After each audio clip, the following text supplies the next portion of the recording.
So yesterday we talked about project management.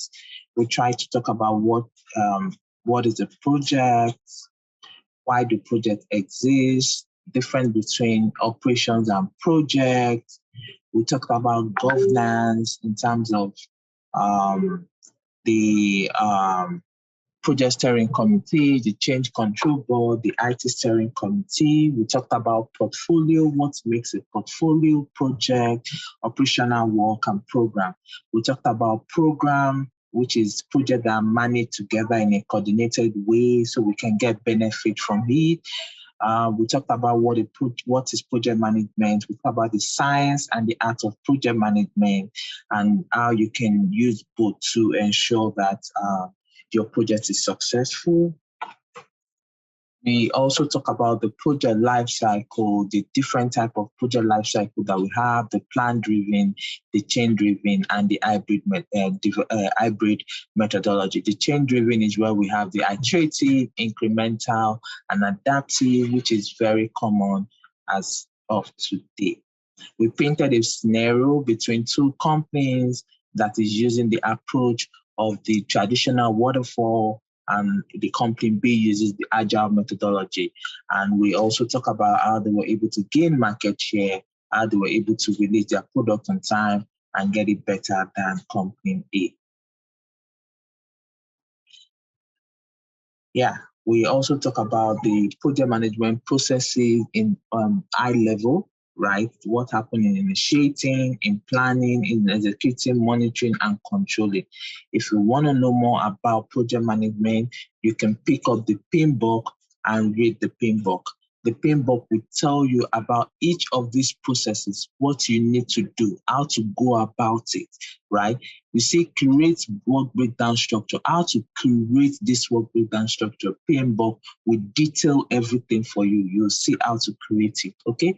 And if you start working, most organizations already have their template, right? So it's always easy as long as you know what a work breakdown structure is used for, right? So it's always easy to do that. So that was where we stopped yesterday. So today we're going to talk about full stack development. So this is technology. I know some will say, oh, why are we learning full stack development? Why do we need to know about full stack development? The reason why you need to know about full stack development is that you're going to be learning, you're trying to work in an agile environment, you're trying to work within technology, you're trying to become a Scrum master, you're going to be learning things like, understanding of full stack development. And you're wondering what is full stack development, right? So this is just for you to have an idea. So when you say it in the job description, you say, okay, I know what they're talking about. Or you're working with someone and they tell you, I'm a full stack developer, I'm a back-end developer. You don't even know what that means, right? So you need to understand what that means, right? So I need you to just, change, just have this mentality that because I want to do this, I need to know this. I will open my mind to learning it, right? It's not like you're going to be coding. You're not going to be coding, but you need to understand it. If not, you don't even know the people you're working with, right? Because you're going to be hearing all this language, but just open your mind to it and try to, understand it. Okay, I'm going to play a very short video now. It's about less than 1 minute. Then we'll start discussing this, okay?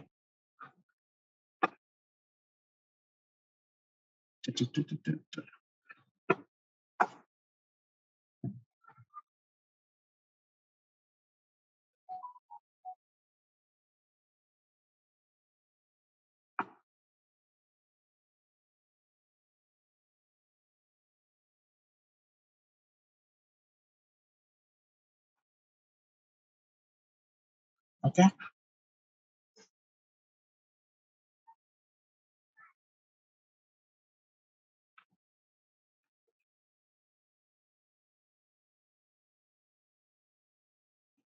Can you see my screen? For shoes. Okay. Yes, I can see it. Great.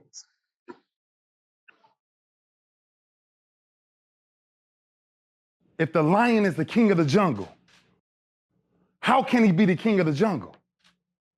If he's not the biggest, the elephant is probably one of the biggest. He can't be the fastest because that's a cheetah. He can't be the smartest. So he's not the biggest, the fastest, or the smartest. So how does a lion become the king of the jungle? His mentality. That's the only difference of a lion and an elephant. When a lion walks up and sees an elephant, he thinks lunch. An elephant thinks run. And it's all mentality. Because when a male lion walks up, he may be outnumbered by a pack of hyenas, but I'm king of my jungle because of my mentality.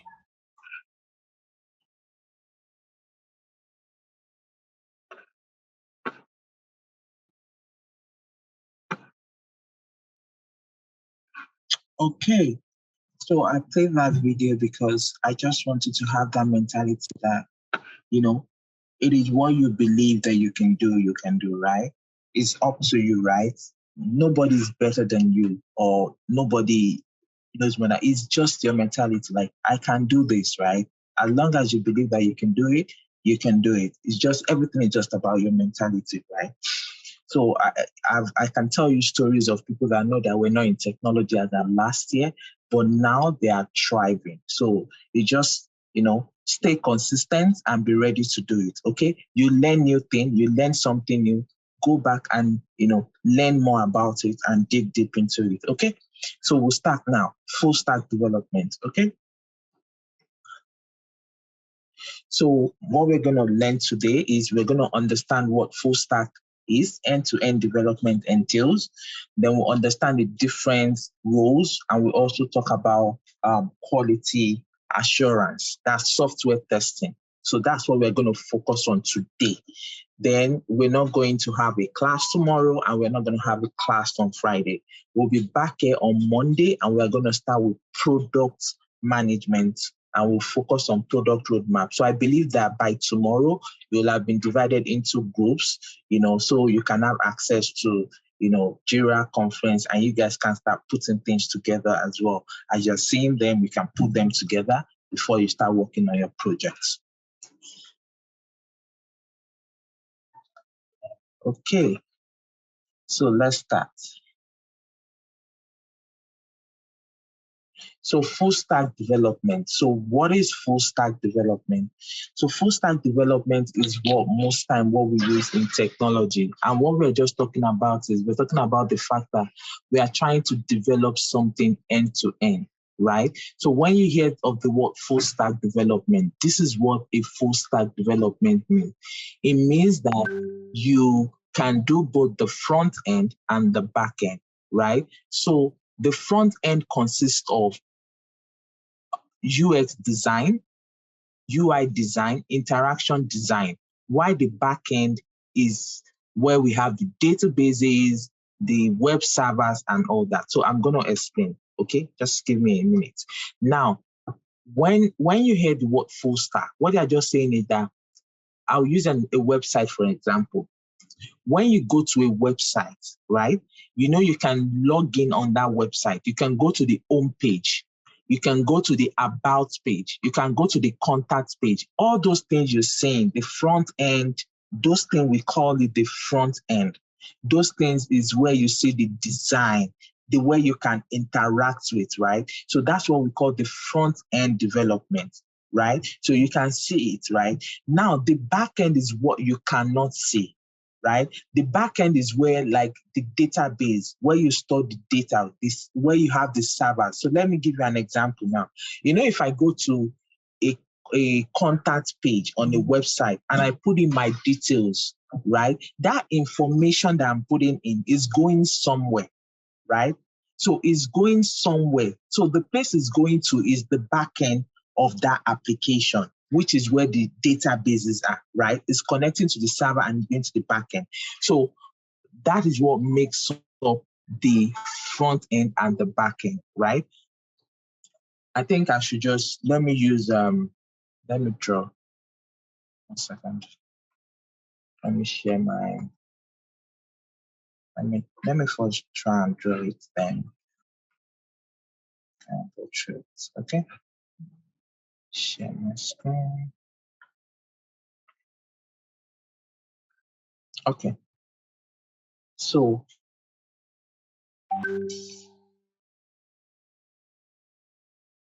this part,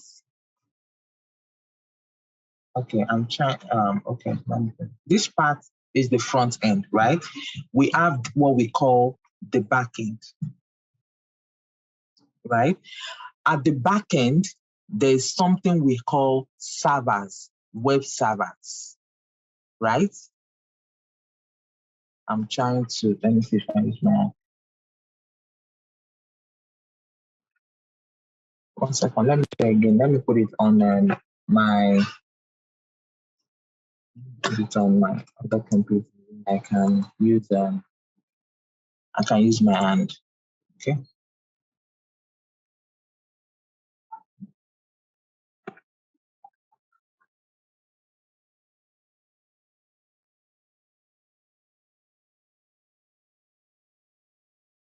So can you still see my screen?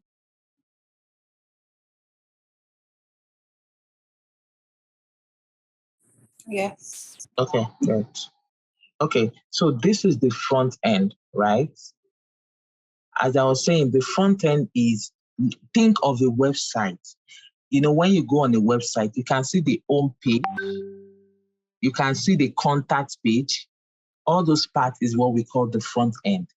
Then we also have what we call the back end, right? That back end consists of something we call servers, right? And databases, right? This databases is for storage, for storing stuff. Now, this front end needs to communicate with this back end, right? It needs to communicate with the back end. So for this front end to communicate with the back end, there's something we call the middleware. Okay? This middleware consists of APIs. I don't know if you guys have been hearing of APIs. For some of you that are into technology, application programming interface.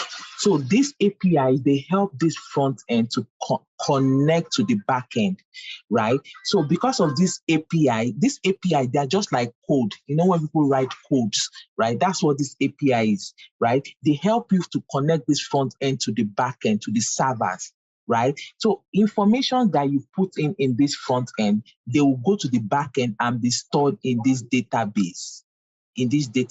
Right? That's what happened. So this front end is where you can interact as a customer. You know, when we go to Amazon.com, right? When we go to Amazon website that we want to buy stuff, right? You click on a shoe that you want to buy the shoe, right? When you click on the shoe, this middleware, these APIs, right, which they are just programming like the different code, right, that has been used to integrate this front end to the back end. When you click on the shoe that you want to buy, this middleware will go back and check with the server and connect to the database to say, okay, we have the shoe in stock. We have 3 sizes of size 10. We have 4 sizes of size 5. No, so it will give you all that details anytime you click on the shoe. So as you are interacting with this front end, right, the front end is interacting with the back end, right? As you are interacting with the front end, the front end is also interacting with the back end, right, through the APIs, which we call the middleware. So the front end will interact with the back end to get information, right? And this back end consists of servers and database. This database is used for storage of all this information you are interacting with in the front end, right? And they use this API to connect to them. So when you are working with a team, with a development team, and they introduce themselves and say, I'm a front-end developer, what the person is saying is that I can only do coding of this front end. I'll tell you what tools they can use to do that front end coding. So what they are saying is that I can only code within the front end space. So if they tell you I'm a back-end developer, that means this is what they can do, right? They can do coding, backend coding, these APIs, right, that connects to the backend, right, they can do all the coding. Sometimes they will tell you, I'm a data engineer. That means the person understand how to manage this database, right? All those data, when they require data, data translation, ETL, extract data, they want to transform the data engineer will do all that. So when you are at a workplace and you're hearing somebody saying, I'm a backend developer, that means they can do all this API coding, right? So that your front-end development can interact with this backend, right? But if they tell you that I'm a full stack developer, so when they tell you something like that, that means they can do this front-end and backend. They can do everything, right? That's who you call a full stack developer. So when you see someone that say I'm a full stack developer, that means the person can finish this, develop everything for you, both where the customer can see and the part the customer cannot see. All right. The part that the front end will interact with the back end, they can do everything. So that's what differentiates them. So based on what they can do, that's how you call them. So you say, even you, when you get into an organization and someone introduces themselves that, oh, I'm a developer, you can also ask a question that, oh, are you a full stack developer or are you a front end developer? So they know that, okay, you understand the lingo. They know that, okay, you understand, how they operate within that software development lifecycle. Okay. So these are some of the reasons why you need to understand the lingo. So I'm just using this to explain to you what really happens, right? This is where we see all this home page, contact page, you see all those. But this front end, when you click on it, those details that come up, they are coming from somewhere.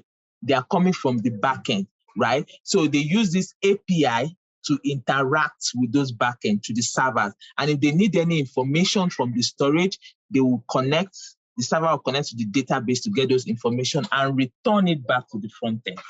Okay?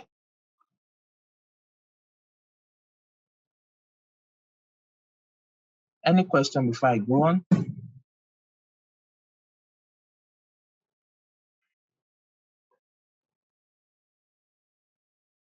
Okay.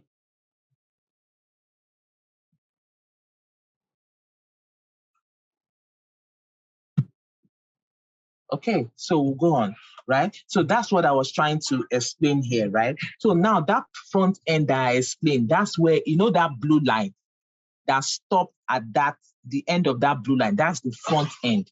So when you say you're a front end developer, that means some of the front end developer, they will do UX, they can do UI. I will explain what UX UI is to you later. They can do interactions, all those things. They can code, but the coding they can do is front end coding, right? But if you're a back-end coder, then you see the full stack. So when they say full stack, it means that you can do those front-end coding and you can do all those back-end work, right? So front-end, back-end development, and back-end databases. You can see that there are three. You need to be able to do all that. So that's what differentiates them. So let's go into front-end development. So when you say you're a front-end developer, that means you understand these three languages, right? For people that want to learn coding, it's easy, right? Coding is not hard. You can go to W3 school and you can start learning on your own. It's very easy, very straightforward. At least know the basics if you're interested, okay? Now, what is front-end development? So when you say front-end development, it's something, you hear things like client side. So when you say, or they are saying something within the team and they say the client side, they are talking about the front-end development, right? So when you start hearing language like that, right, they are talking about the front-end development. So this is the part that is visual. I already explained that, right? Those websites that you can click on, the part that is visual, that's what we call the front-end developer. So for you to be a front-end developer, you need to have proficiency in these three applications, these three coding applications, right? Now, the first one is called the HTML. It's just, HTML stands for the word Hypertext Markup Language. What do you use that for? It just helps you to define the skeleton. So I'll be using a website as an example. When you want to define what your website will look like, right? So you use HTML to determine what the elements would be, what the descriptors of your website will be, right? So you can use it to say, home page. You have a tag, home page, all those details, right? So you use it to write, okay, I want to have home page. I want to have contact page. I want to have about us. I want to have service now page. So all those pages you are creating, right? The HTML will help you to do those tags. It forms those reservations, those spaces for you. That's what HTML is actually the background, the skeleton for doing front end, okay? Then the second one is CSS. So they call that like the flesh and blood of the web page, right? You know, all those style you see, you know, you go to some website, you say, I like this style. I like the way this is written, right? So this CSS helps to do it, right? So they help you to, you know, when you say, oh, make it bold, you understand? Give it this color. I want this website to be in blue. No, I want the top page to be yellow. This is what helps. The CSS is the cascader, is the one that helps with all that. They call it the style sheet. It gives this. I want the font to be bigger. I want the size to be different. This is so when HTML is putting all those spaces like contact page, it's going to give it this space. This and that, yes. Then CSS will help you with the look and feel. Exactly. This is how I want my website to look like. That's what CSS does. So for you to be able to do front end, you know, you can't build the page and the page, everything will just have the same font, right? Nobody will like your page, right? Nobody will like what you build. So when you cannot just know HTML because you want to build the front end. You also need to know CSS so that you can put style. You can make it look better. Visual, it should be visual to the users, right? It should look good to the users, okay? Then JavaScript. JavaScript is the life of the website. What does JavaScript help you with? You know those interactions, right? When you click on, I think it happens a lot on Amazon. It gives you that cool effect, those animations you see on website, right? So if you don't put JavaScript on your website will look static. Like everything will just be there, right? But JavaScript will add those interactions to it. It makes it very interactive. It makes it animations. It gives you animation. When you click on this, it quickly go to this. Or when you click on something, it gives you different options, you know, something like that. JavaScript helps you to do, right? And the truth is that for you to be a solid front-end developer, you need to know these three application, these coding applications, HTML, CSS, and JavaScript. So when you hear, oh, I'm a front-end developer, think of this situation that these are the ones that they know how to build. Now that JavaScript, there are different types. You hear people that, oh, I'm good with React, I'm good with Angular, because JavaScript is a library. There are different types, right? But they're all family of JavaScript. So most times they will just tell you, oh, I'm very good with JavaScript. But when you hear the front-end developer, these are the applications they can use to code. Okay, and for you to be a front-end developer, you have to know it. Like if you don't know HTML, you can't even start. Okay. Can you explain HTML again? So HTML is like the skeleton of the web page, right? The main frame of that web page, right? So it's with HTML that you are able to develop that website in the first place, right? Because it helps you with the structure. How do you want your website to look? You want to have home page. In your own page, you want to have different sections, right? So how do you want those different sections to do? You will use HTML to do those tagging. That's what HTML help you with, right? Now, HTML, without HTML, you can't even start. There's nothing you are styling if you don't have a section, if you don't have the way you want it to be structured. So HTML is used for that structure, okay? And it is called the hypertext markup language. It's a language for using to develop front end, and front end is also known as the client side. Okay, I missed what you said about Angular. Did you say Angular is similar to JavaScript? No, so I was saying that JavaScript, they have JavaScript is like a library. There are different ones within that JavaScript that they call, like you hear things like Angular, right? So someone will tell you, oh, I'm good with Angular. Somebody will tell you, I'm good with React, right? Because there is JavaScript for developing on the mobile, there are different ones, but the library itself is called JavaScript. So most times they will tell you, I'm good with JavaScript, okay? If you now want to know more, you can ask which of the libraries, right? So if you want to learn more about it, but the truth is that these are the three applications that a front-end developer knows. And you can use this to communicate within the team, okay? So for back-end development, we said it consists of web server and database. Remember, we talked about that middleware when we're talking about the application programming interface, right? Where it used to integrate between the front end and the back end. So these are the programming languages here, right? We have PHP, ASP, C++, Java, Python, Node.js, right? So there are different type of programming languages, right? Some of them they know 2 or 3. You know, a lot of people that I know, they know Python, Java, and Node.js. But you can see some people know all this. They can code in any of this because they'll tell you that when you can code in one, it's similar to the other one. Just try and learn one, then you know the rest, right? It's just it's like the way you write in English, right? So let's say you are writing in English, then you are now trying to write in French. You just interpret that English to French, something like that, right? So that's what they say, right? So I've learned Python.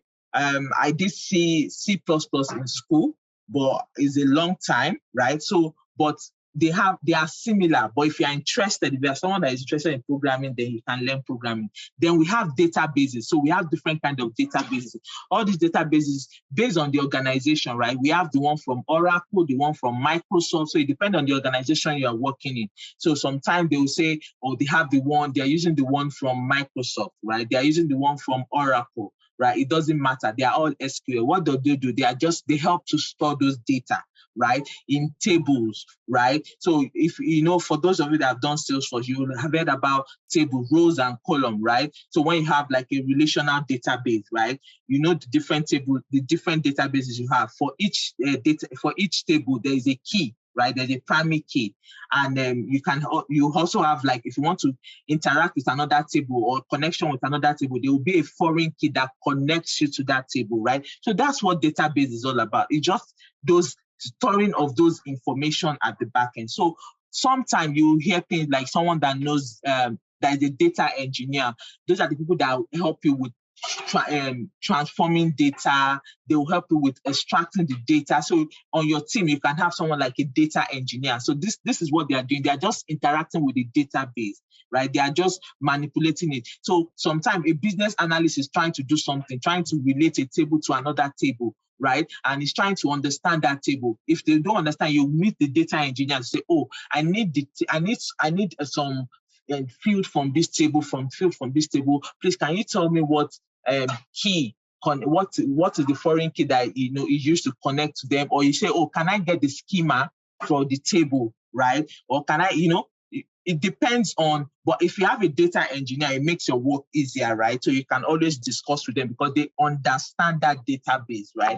And that is what makes up the backend, right? So when you hear something backend, this is what they are talking about. And in the organization, you hear things like server side. So when they're saying server side, they are talking about the backend, right? So when you hear server side, just know that they are talking about the backend. And remember, I said there is a connector, which is that API, application programming interface, right? So, think of it this way, that when you have a front end, right, and you don't have a back end, it's like you having a car without engine. You understand? It won't work, right? You said, can you explain SQL and MySQL more? So SQL is structured query language, right? MySQL is another form of structured query language. I think MySQL is owned by Microsoft, right? I'm not sure. So I think MySQL is owned by Microsoft, right? So what I'm saying is that there are different kinds of databases, but they are owned by different vendors. So they all have different names, but their main role is structured. They are known as the structured query language. So they are databases that help to store data, relational databases. So we have two types, right? We have relational and non-relational. Relational are just saying that they are stored in table. They relate with each other. Right? So on relational databases, like there is no relationship. They look for other forms to show how they are related. Okay. But what you want to know is that SQL is a structured query language. MySQL is a form of SQL owned by a vendor. I don't know if it's Microsoft. You can check that out if it's owned by Microsoft. I think it's Microsoft actually. Okay, so you can check that out. So it's still the same. Okay, so SQL, structured query language, their databases, they're used to store data, right? And MySQL is a form of that database. Okay. So that was makes the backend, right? So if you, yes, server and databases are both backend, right? Correct. Okay, so that's the understanding of backend. So we understand both the front end and both the back end. 1 second.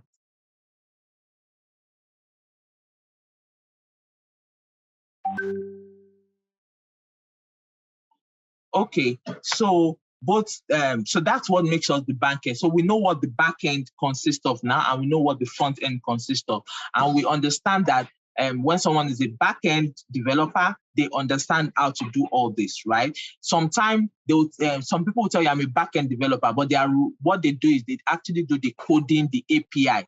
They might not really do the data. Okay, front end connects with back end with programming language, yes, which we call application programming interface. Correct. Okay, so we understand both back end and front end. And if I tell you I'm a front end developer, that means I understand these 3 languages. Okay, so technologies. So the technologies will be the same thing. I'm just trying to show you in another format, right? So we have front end technologies, AngularJS. Remember I told you JavaScript is a library, right? So you can see the different ones here: AngularJS, React.js. JS is JavaScript. So some people will tell you I can code with React. Some people will tell you I can code with Angular. So this is what I was trying to say. Okay. So backend, we have Node.js, Java, PHP, right? You can see the person in the middle. That guy sitting there is a full stack developer, because what? He understands all this language. Like he can code in front end language, back end language. He understands databases. You can see MySQL. You can see Oracle, SQL Server. So what I was saying, that different vendors, right? They are all SQL, but with different vendors. So cloud hosting and DevOps. So this is just talking about the different cloud hosting. You know, when we talk about hosting application, you can either have on-premise or on the cloud. So if you are hosting on the cloud, you have Azure, you have Google Cloud, your own web services. So you'll be hearing things like that, especially for organizations that are doing hybrid or they are within the cloud. They will tell you, oh, okay, their vendor will be Amazon Web Services, Google Cloud, Azure. Some organizations, they use the 3 together. Okay, so that's that. Then Jenkins is just like a DevOps tool, right?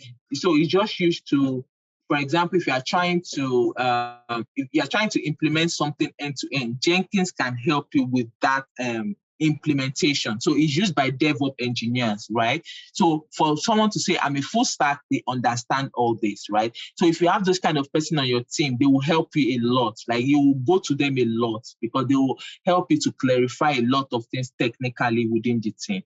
Okay, and there are other tools you might need to know, things like version controls. So most organizations use GitHub. All the places I've worked in, we use GitHub, right? So they are just version controls. For example,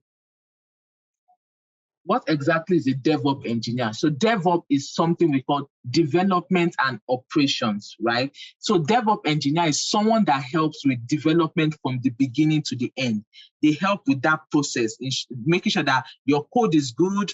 Then after the code is done, it moves to testing. From testing, it moves to deployment. When you deploy, they will make sure that, okay, while they are testing, they are integrating. Okay, let me put this way. You know, we have something in production, right? New stuff is coming. As they are finishing coding those stuff, they will test. As they are testing, they will push it to production, right? When they push it into production, they will integrate with what we already have in production, right? New ones are coming, they will test again, they will push to production. So someone that is managing that development and operations is called a DevOps engineer. Is ensuring that as they are building new things, their testing is compatible with what they have in production, nothing is broken. they continue that process. They call it continuous testing and continuous integration. Continuous testing and continuous integration. That's one of their framework for DevOps engineer. So a DevOps engineer is someone that sees through that process. CI/CD, correct. So a DevOps engineer is someone that sees through that process. Okay, that's what they do. They ensure that that process is stable and nothing is broken, right? As you are pushing from code testing to develop to production, things like that. That's what they do. That's who they call a DevOps engineer. So GitHub is also used to GitHub is like they use it to like storing their code. So when let me say I'm a developer now.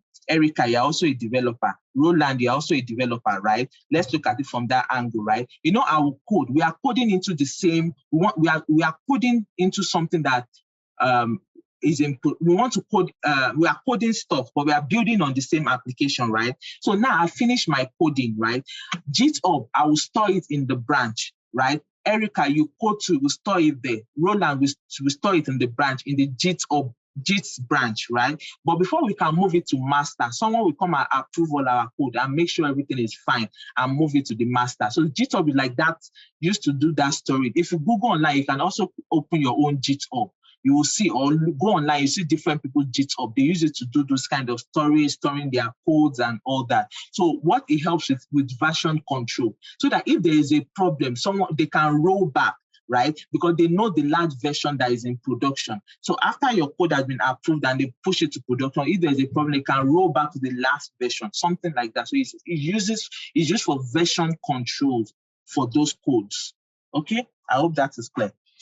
Then we have project management tools. We have different ones: Basecamp, Jira, Trello, Teamwork, but the common one is Jira, right? That's the most common one, Jira. So in the organization, you'll be using Jira to track, especially if you are working within an agile environment, okay?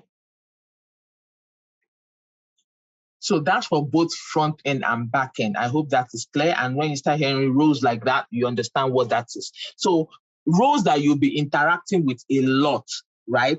The first one is the full stack developer. I've explained what they do, what they can do. You can visualize it. They do the client side. Back-end developer, right? Those are the people that do the back-end work. And when you hear full stack developer, those are the people that can do both front end and back end. UX UI designer. In my next slide, I will explain UX UI design. Okay? So the next one is business analyst, business process analyst. You guys are very familiar with that.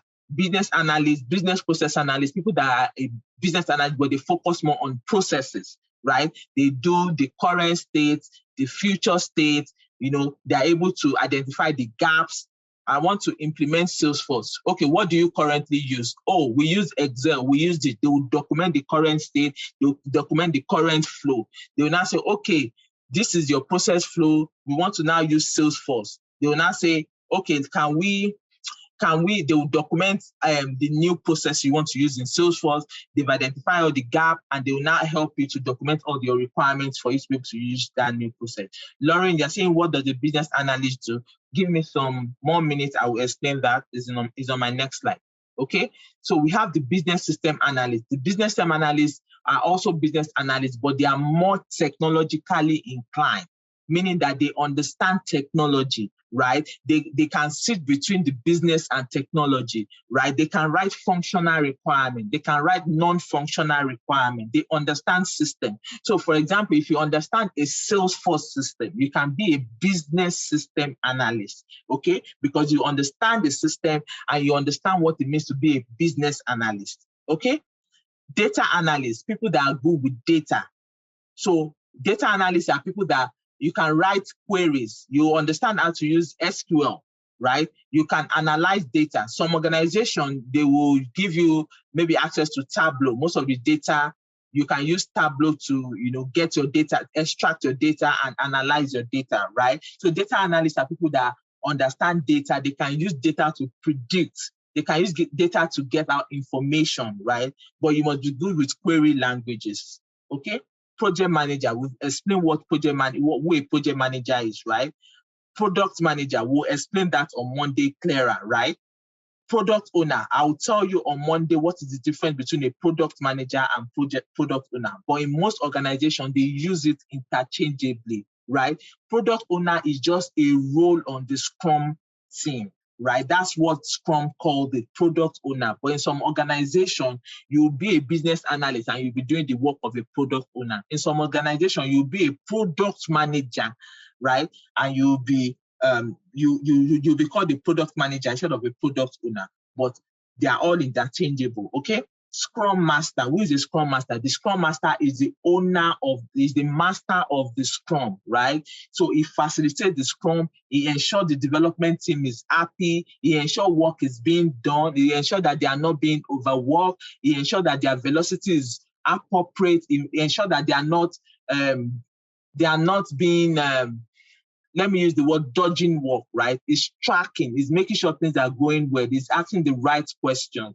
That's where Scrum Master is. We are going to do that on Tuesday, so I will leave that to go a lot into the details of a Scrum Master. We have data engineer. I explain what a data engineer is. You know, people that work at the back end, those ones that focus on those database, that are able to extract, mine the data, transform the data. Those ones are what we call data engineer. Quality assurance engineer. I'm going to tell you about that. We have a slide on that. All these data quality engineer, you can have them on your Scrum team, right? I know we all call them developers, but they have these skills. You need to understand who has these skills on your team. A QA engineer is the software tester on your team. They are the one that tests your application, what you're building. After you finish coding, after you've written all this requirement, they will do the testing. Sometimes the business analyst will support with this testing. Sometimes you might be a business analyst and you'll be doing this work, because in a Scrum team, they expect you to be cross-functional. They don't look at you as a QA. They look at you as what skill did you bring to the team? What are the skills you are bringing on board? Because you can have more than one skills, because a Scrum team is expected to be self-managing, right? They're expected to be able to be cross-functional. So you have multiple skills that you're bringing on board, right? So you can be a BA and also be a QA, right? You're also going to have a lead architect, a solution architect on your team. So what are they doing? The solution architect is the one that understands the architecture of what you're building. They are the one that ensure that, okay, the organization has set down some principles. We need to build security by design. So when they are building those, when the application, the architect is putting it together, is ensuring that there is security built into that application you're trying to build, right? So that's the work of the solution architect / lead architect. In some organization, they will not call them that. They will call them tech lead. So within your Scrum team, you will know who the tech lead is, because it will be obvious. They understand everything. Like they are the one that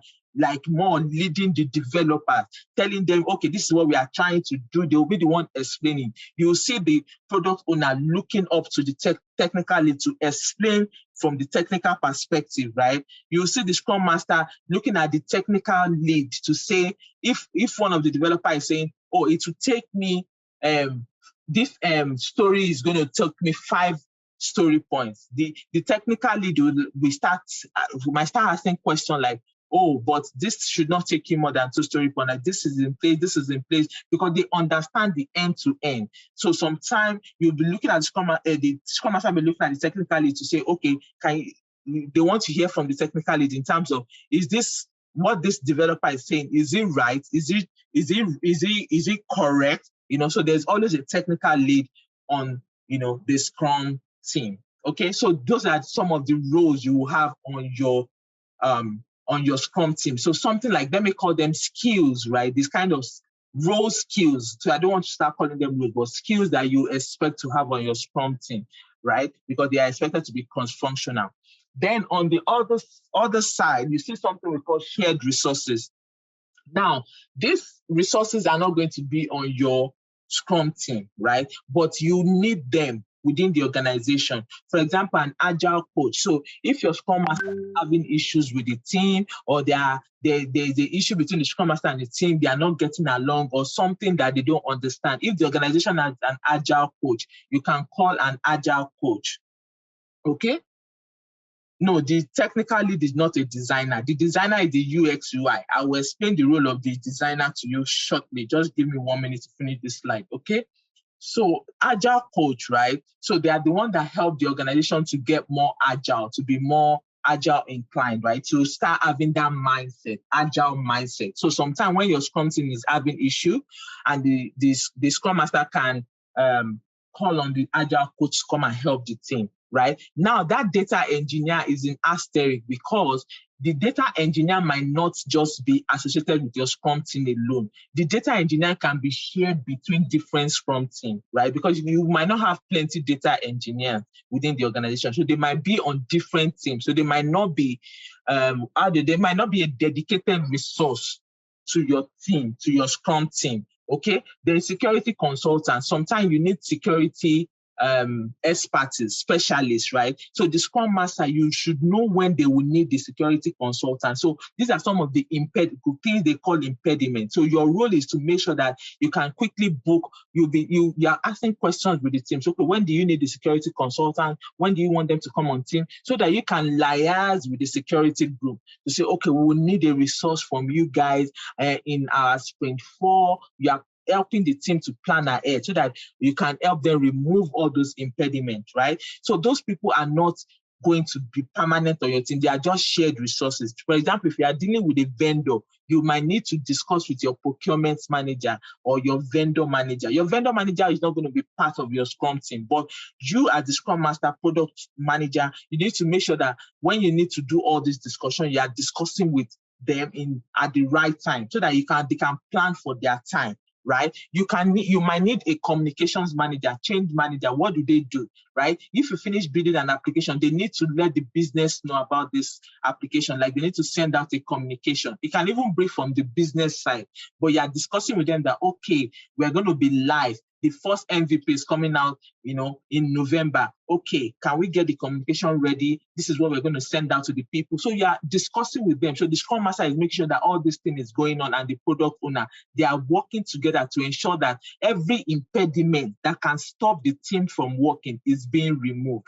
Okay, so that's why they are called shared resources, because they will not be permanently on your team. And but you should know when you need them at the right time. Okay. Okay, so we talk about we talk about UX UI design, right? This is the role of a UX UI designer, right? Not a technical lead. The technical lead deals with architecture, right? With architecting, but this one is talking about the look and feel, right? What does UX stand for? UX stands for user experience, right? So it's all about the interaction between the user and the site. So when you go to some websites, you say, what kind of website is this? How did they build this website? It's so poor, right? It's not properly designed, right? So if you don't have a good UX UI designer, then you start having those kind of issues, right? So that's the role of a UX UI designer, right? They deal with that interaction, right? So they want to make sure that, okay, which one would the user feel good about? Which one would the user be more comfortable with to use? Which one will make them feel at ease, right? So they were the one that would develop the wireframe, right? They will develop the wireframe. They will create the personnel, like different personnel. Okay, they will say, look at this chair now. A UI UX designer, they will do all this chair. They will now say, which one looks better? Which one? So they can do like a survey or send it out to users for users to decide. Is it the first one? Both of them, the chair is the same, right? But you can see at the bottom, it's saying that for you to pick the color you want, you have to click on that arrow to decide which color you want. But for the second one, all the colors are showing. So you just click on the color. So which one will be more appealing to the user, right? So depending on that user, that's what the UX designer is trying to find out. Which one is more appealing? Which one is better for the user? Joy.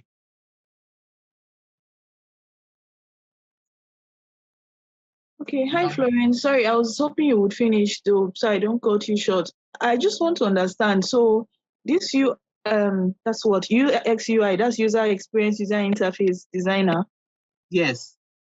And then Who are they exactly? Like, are they front end or back end developers? At what part of a web design would they come in or something? Like, I don't get. Are they using the already completed product to test it with I don't quite understand the role. Like, are they front end or yeah? Okay, so you are UX UI designer. They are in the front before you even do the front end coding. This this thing that the UX UI designer have done. Nothing. No, if you click on it, it doesn't mean that it will give you a blue chair. It won't give you anything. After they finish designing and it's agreed, then they will now pass it to the front end developer.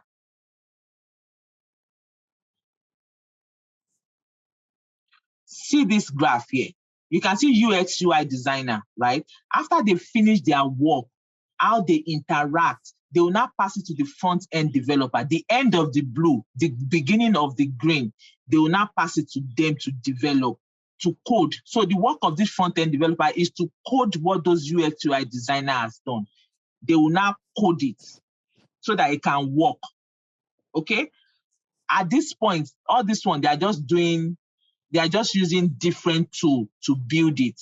This UX UI, nothing is done. So the tools that they use, those UX UI designer, they will be using things like Figma, Balsamic. Some people use PowerPoint. They can use PowerPoint to do it. So if you use PowerPoint, it doesn't mean the website is working, right? It doesn't mean the application is working because they still need to be coded, okay? So when they finish building, they will now code. Let you get something right now. This work, in some organization, they call them business analysts, business system analysts, right? So there will be no form of requirement. It's the UX UI designer that will go to the business and get those requirements. You know, some of you that are doing Salesforce now, if you go to an organization, especially if you call yourself a consultant, right? If you get to an organization, you see something, they will tell you, oh, we want this, we want that. You know that thing we call Salesforce App Builder,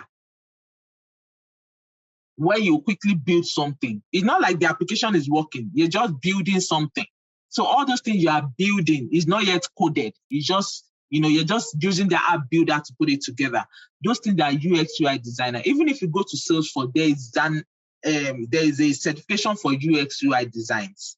Okay? At that point in time, it's not coded. You are just making the work of the developer easier and faster. Okay? So they do that before they develop. I hope that is clear. Yes, it is. I get. Okay.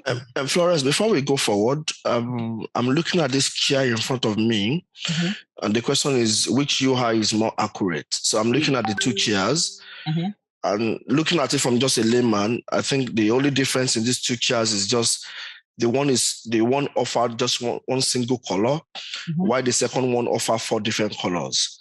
But it doesn't mean that those ones that offer 4 different colors, the colors are available, right? No, it's not available. Even the first one is offering different colors. It's just telling you that you have to click the arrow. Oh, gotcha. You see that arrow there? Here. So yes. Okay, you see that the second one is already telling you that you have 4 colors. So for you, it's easy, right? You can see the 4 colors easily, right? Exactly. But the first one, you still have to click on the arrow to see if there are other colors. Oh, so basically what the UX UI designers are doing is something appealing to the user or to the buyer. To the buyers, to the users. So when they now finalize, then they will now give it to the developers to code so that it will not be back and front. You've already agreed. The user understand what is coming. So that's what they are trying to do. What is more appealing to the users. Okay, that's the role on its own. You get organization, these are roles on their own. Oh, okay. Got you. Yes, but sometimes it's combined with the business analyst role. Okay, so Florence, sorry. So, of course, I do that a lot. I've seen some websites and I'll be like, this is quite poor, just as you said. So we can attribute that to maybe a wrong design from the UI designer from the outset. Like he didn't really show it well before the developers started working on it. So it's like what's to them, it's what they produce. Like, yeah. Exactly. That is it. So a question from Erica. Can the BA do the initial low fidelity wireframe Balsamic to confirm the features itself from the client and then share this with the UX UI designer to build upon the framework, make it pretty before sending it? Correct. So that's what actually happens most of the time. So for organizations that have BA, you do that low fidelity, right? So there's something we call low fidelity and high fidelity. What you are seeing on screen is more like high fidelity. You can see that it's very clear, it's very definite.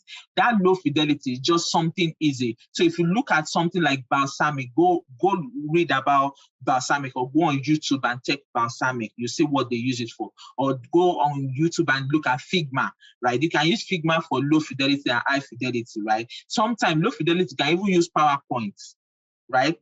Just paste pictures or draw and put it there, right? So that's low fidelity. Then you can now pass it to the UI UX to finalize it. Sometimes some organizations don't have UX UI. BA straight to developer. So you are the BA, you have to make sure everything is okay.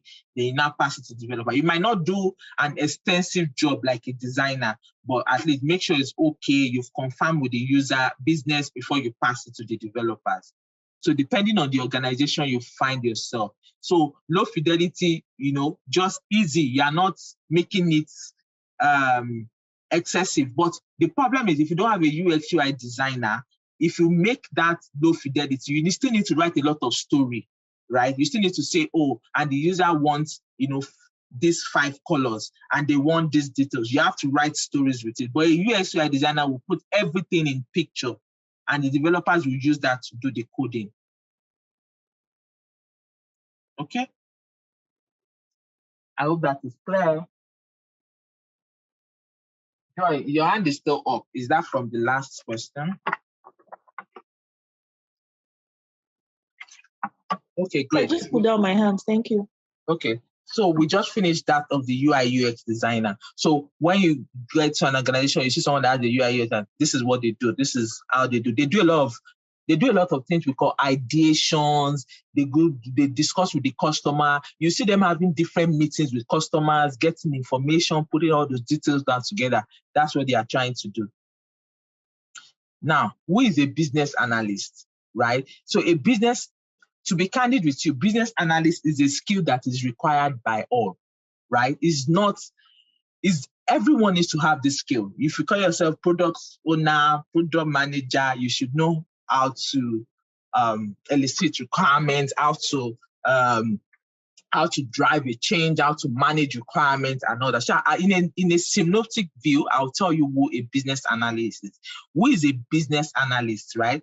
So a business analyst is someone that is enabling change in an enterprise. How is the business analyst doing that? Is defining the needs and recommending solutions that will deliver value to the stakeholder. The business have a need, right? The business analyst is the one enabling that change by helping the business to define those needs, right? And recommending a solution that will deliver value. Oh, I am in marketing. I have a need. I want to be able to have a dashboard where I can look at who my prospects are.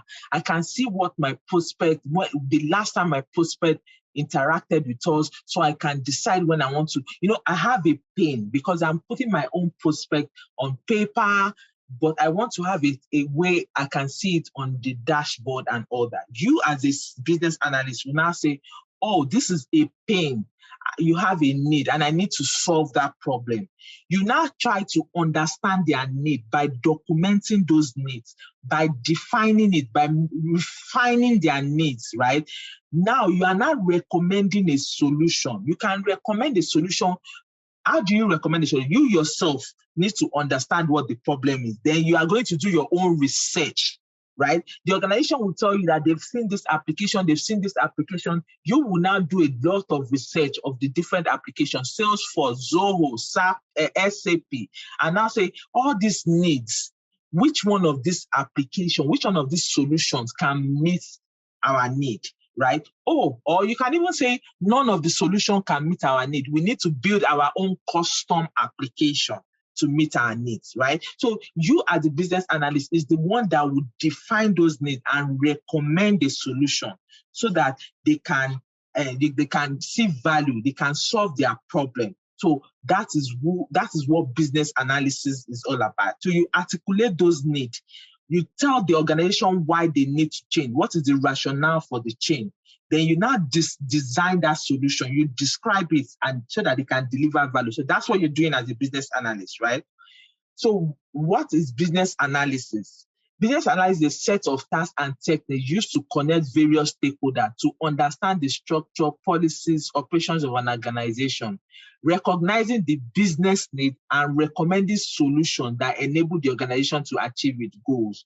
Why you need to understand the structure, the policy is that sometimes a business area will need something, but there is another application that is already existing within the organization. You don't even need to go and get a new application, right? Or build another application. You need to understand the structure of the organization to say, okay, there's another application that already exists. We'll just call the vendor so that they can add some of the things this business area needs into that application. You see why the business analyst needs to be thinking wide and also understand the organization they are working in. They need to understand what is happening there, the operations of that organization, so that they can add value, right? Because you are not all the time, you're not to be bringing new application. You can even rationalize the application you already have within the organization.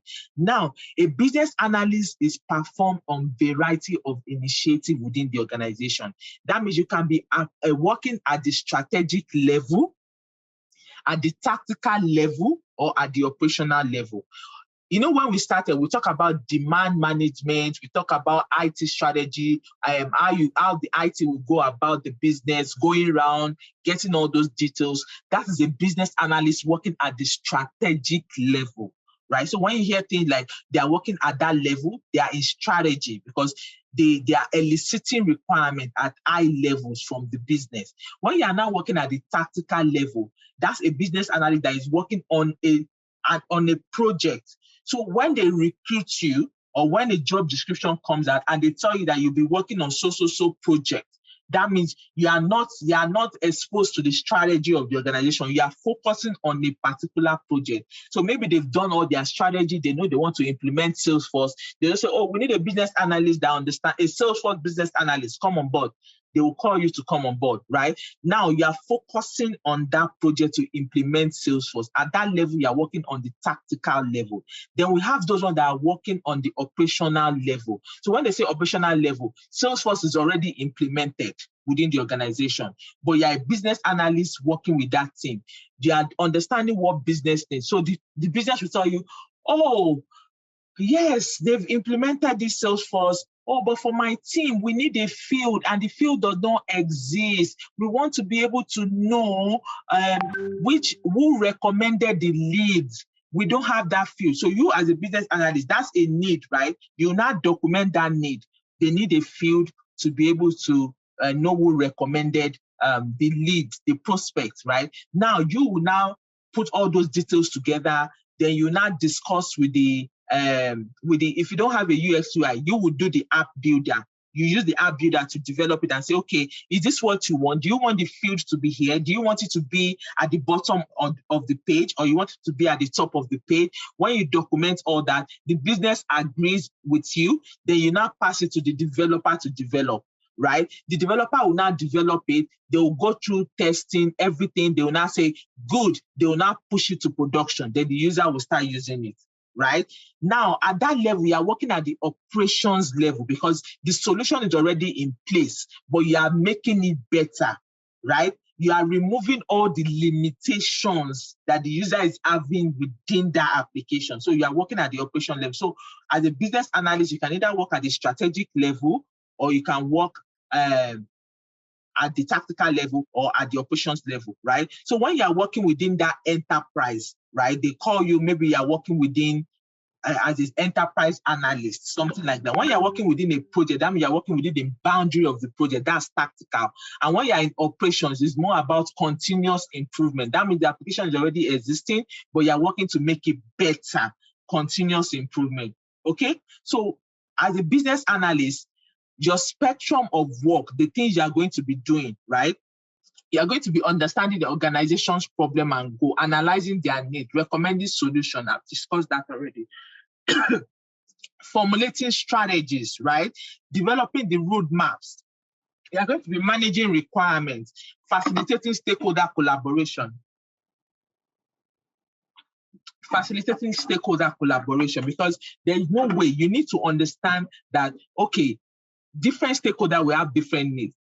How do you manage it? How do you arrive at the conclusion that this is what this stakeholder, this is what we are going to implement? So that's your role as the business analyst. So the spectrum is very wide, right? So, but what I know is that Babok has documented how you are going to perform all this work, right? Within 6 knowledge areas, right? So that's why some people go do business CBAM, right? But you don't have to do CBAM, but you can try and read it to understand, because that is a guide for business analysts, right? So this is so they have that guide. I say that if you want to do business analysis, you need to understand those knowledge areas, right? Business analysis, monitoring. How do you want to organize how do you want to coordinate it, right? How do you want to approach your stakeholders? How do you want to gather the requirement, right? Now, if you gather this requirement, which stakeholder will it affect? How do you want to do elicitation and collaboration? If you elicit, how do you obtain the information? How do you want to confirm the information? I remember one of my students was telling me the last time that, oh, I elicited requirements and I now send it back. I was following back up. I now send it back to the user to confirm. The user was not saying, well, didn't we do that together? Why are you sending it back to me to confirm again? But she was just trying to, follow what Babok said. I said, no, but Babok also said that you have to plan, right? You have to plan how you want to conduct and gather that requirement. When you finished gathering the requirement to the user, did you tell the user that you are going to send it back to the user to confirm? Did you discuss that with the user? Some users don't have that patience, right? So you need to understand your users. How do you want to elicit? Do you want to do survey? Do you want to do face-to-face meeting? Those are the things you want to be able to do as a business analyst, right? Requirement management, how do you want to manage the requirements? How do I want to manage the requirement? And they have different kind of requirement. You have the functional requirement, non-functional requirement. How do you want to put them together? How do you want to manage it, right? So these are some of the work of a business analyst, right? How do you want to evaluate your solution? When you are done, how do you say that this solution has delivered the benefit it should deliver, right? So these are the things you want to be able to do, right? So, and a business analyst can be called any of these: business architect, business system analyst. In some organization, a business analyst is called the data analyst. It's just that you need to understand what you are doing. I know that these are the things, these are the tools I need to be able to do what I need to do, right? And now in Babok, they have different techniques you can use. They've documented everything. How to do acceptance criteria. We are going to go that when we are doing our user stories. Acceptance criteria, functional requirement, non-functional requirement, interviews, how to put all those things, how to manage your backlog. They've documented a guide for you. So if you know that guide, it will help you, right? But if you get to an organization, you can also look at how they do it there and use that guide as well. So, and as a business analyst, you need to have analytical thinking. You need to be able to think fast. You need to be very analytical, right? You should be a problem solver. A good business analyst also has business acumen. You have industry knowledge. So, for example, you see sometimes they'll say they're looking for a business analyst that has financial experience, right? That's like industry knowledge, right? So they want you to have, what domain are you good at, right? They just don't want you to be a business analyst. So are you good at a domain, or you are good at an application? You can say, I'm a Salesforce business analyst, meaning you understand that application, right? Anything that has to do with that application, you can elicit requirements, you can interact with customer on that application to understand their need and document it. And you need to also be good with tools like Lucid Chat for your visual chat, communication tools like email, whiteboard, mural. You should be very flexible, because that's what they expect a business analyst to have. Lauren, I think that gives you an overview of what a business analyst does. Yes, please. Thank you. Okay, great. Any other question?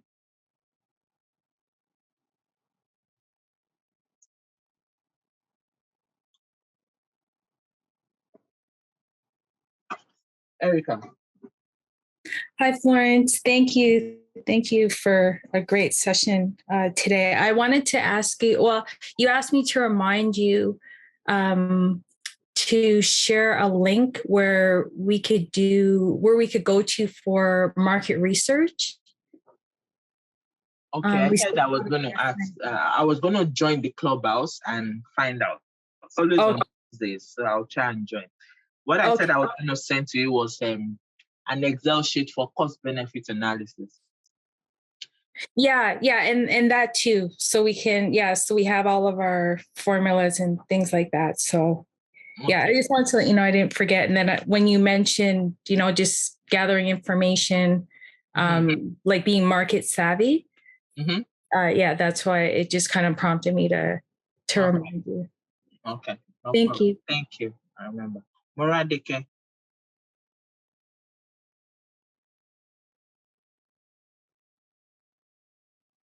You're on mute. Hi, Florence. Hi. Yeah. Sorry, I put a question in the chat earlier. I guess you missed it about just wondering if we'll be touching on ITIL in the program during this course. No. So I can tell you what ITIL is about. So for you to do ITIL, you need to go learn it. So ITIL will just give you a background of technology. So ITIL is a library, right? It shows you how technology starts from strategy to project management to operation. So what I explained to you in day one is like a summary of what ITIL will give you. Okay? How you manage your demand, your financial management. So if you want to understand it in detail, then you can go and do ITIL Foundation. Okay? So ITIL Foundation is like a library. For the governance, if you want to understand governance properly, you can go and do COBITS. So you go to ISACA. You learn about governance, right? If you want to learn about IT management, right? Most organizations sometimes they will ask for ITIL. It's not common, but it helps, right? I have ITIL as well, right? So it helps you with the ITIL strategy. You start with the foundation, then it goes into strategy, telling you about after you finish strategy, you now do management, project management, then it goes into implementation, then operations, right? So that's what I kind of explained to you when we first started, okay? If you missed that, you can watch the first. No, okay. I thought we were going to touch on it briefly, but I didn't know you talked about it already. Yeah, that's Thank it. you. If you want to do the certification, then you can now go and do ITIL Foundation and read the library. Can you please send the names of the tools again which BA should learn? I said Lucid Charts. I talked about Mural for collaboration. You should learn Jira. You should learn Confluence, Figma. If you want to be a business analyst, you have to be your tool skill have to be very broad. Okay. Okay. So this is the last the last part for today, right? Quality assurance, software testing. After this, we end. Then on Monday, we start with product management. So when I start talking about things next week, you are kind of familiar, right? You understand what I'm talking about. Foundational knowledge, okay? So what is quality assurance? We'll be talking about testing in software development lifecycle. Okay, before we go into quality assurance, let's do some questions on full stack. It's about 4 questions. Okay. So you have to get your kahoot.it app. Okay. Moradeke, are you still raising your hands, or is that from the old? Okay, good. Okay, so let's go to Kahoot. You can bring out your phone. It's just 4 questions. Let me just see what it feels like. Are you ready?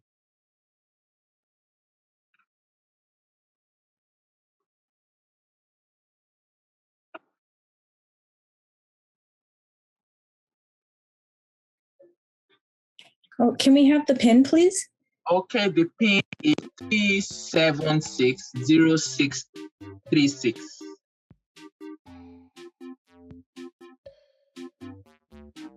You can see my screen, right? Okay.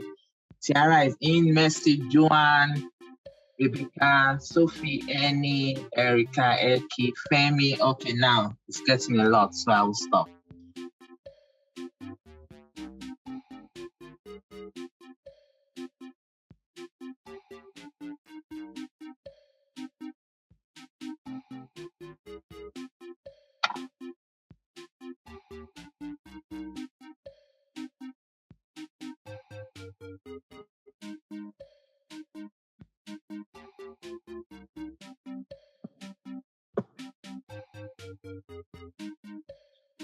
Okay. 30 more seconds. Let's see if other people joining. Just try.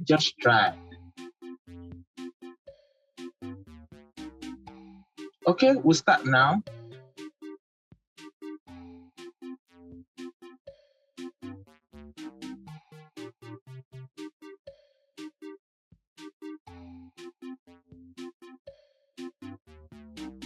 Okay, I'm gonna start.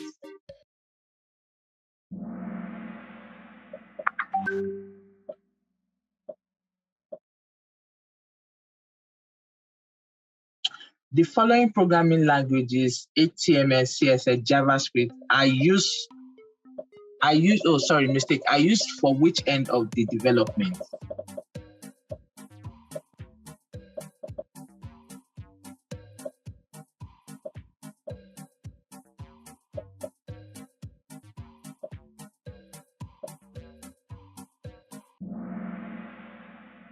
Good job, front end, okay? Not back end, front end, HTML, CSS, and JavaScript, front end development. Okay, good job. Good job, Lauren, Deke, Olaluwa, Mora, Deke, Rebecca. I know a lot of people got it. We have 31 people, so a lot of people got that. The following are programming used at the back end except one. Which one is not used at the back end?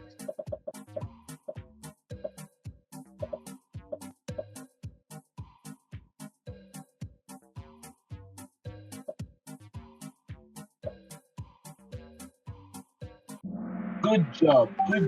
HTML is used at the front end, not at the back end. Good job. Okay, good job. Lauren, Moradike, Sissy, Doris. JJ, you must sell 11 places up. That was fast. A business analyst is also called the following, except, just try it.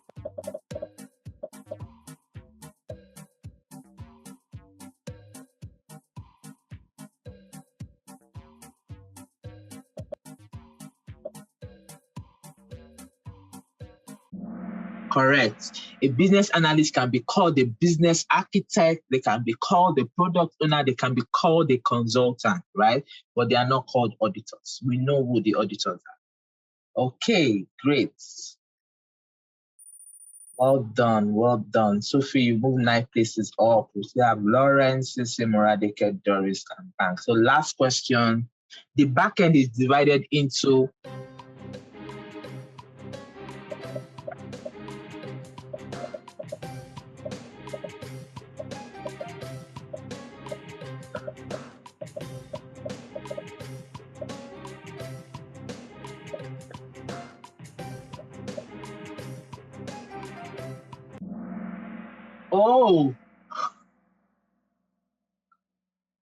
the backend is server side and the database. Okay, not design and development. Design and development is everything. It doesn't. Remember, we said front end and back end, right? So the front end is the client side. The back end is the server side and database automation. Okay. And that's the end of that question. Doris, fastest finger, 3rd place. PC, fastest finger, 4th place. And Lauren, fastest finger, 1st place. Lauren, you also, you were the fastest finger for the project management yesterday. All done. Good job, everyone. Don't worry. are not on the podium because your internet can be slow as well. Okay. But as long as you know it and as long as you're getting it, that is what is mostly important. Okay. So let me close that so that the noise don't disturb us. Okay. So we go back to our slide and let's quickly go to quality assurance, and we can call it a day. Okay, so quality assurance. What is quality assurance? Testing in software development lifecycle, what to expect of a QA type of testing and bug reporting. So we're going to understand what the role of a QA is within a team, understand the different types of testing, and understand how bugs are reported. So what is quality assurance? It's just a systemic process used to determine whether a product meets specification, right? So what's the primary goal? The goal is to help the team to move quickly with confidence, right? So what you are trying to do is you are trying to prevent negative experiences for the users, right? Do you want to put something in production and the users are coming back that, oh my God, it's not even working properly. Oh, the data is wrong. Oh my God, this is not where we wanted it to be, right? You want to prevent those problems. So that's why we have something we call quality assurance. So they exist, right, to prevent problems in an application, right? So that the user don't experience both, so that this application don't crash, right? So that's why we have a QA to help to make sure that you are building the right product to the right specification, right? So now, in some organization, they will call them QA engineers. In some organization, they will call them QA analysts. In some organization, they will call them software engineer in testing, right? So they can call them different roles, but what you are just doing is you are preventing problems for the user and you are making your team go along in confidence, right? They are moving things to production in confidence. You are making sure that everything is fine. Now, for you to be a good QA engineer or QA analyst, you need to have technical aptitude, right? You need to understand technology and you also need to have business knowledge. So you need to understand how to manage test cases, how to create test plan. I'll show you what that means, right? How to manage bugs. So these are some of the things you want to be able to do. So you have to also be cross-functional, right? You need to be able to do other things, right? Because as you're moving along the way, you have to help the team along the way. Ensuring quality. How do you ensure quality, right? It starts with specification. So when you are writing your specification of what you want to do, when the business analyst is documenting what needs to be done, it needs to be clear. Those specifications, those requirements, functional requirements, non-functional requirements, those needs to be clear. After everything is documented, then the code is implemented. Now, after the developers have implemented the code, then it needs to be tested thoroughly. Right? So why are we testing it? We are testing it to ensure that it is delivering what is intended to deliver, right? So we are testing. After it's been tested, then we can release. So the QA will tell you that it has passed testing. So the QA will tell you that it has passed testing, then we can release to production. Right? So every quality software product has a team behind it that is responsible for its success. So they'll say that for a quality product, there's always a team behind it that is responsible for the success, right? So when you talk about testing in software development lifecycle, as a tester, when you start working, you start supporting the team from planning phase. Right? You support them from planning phase.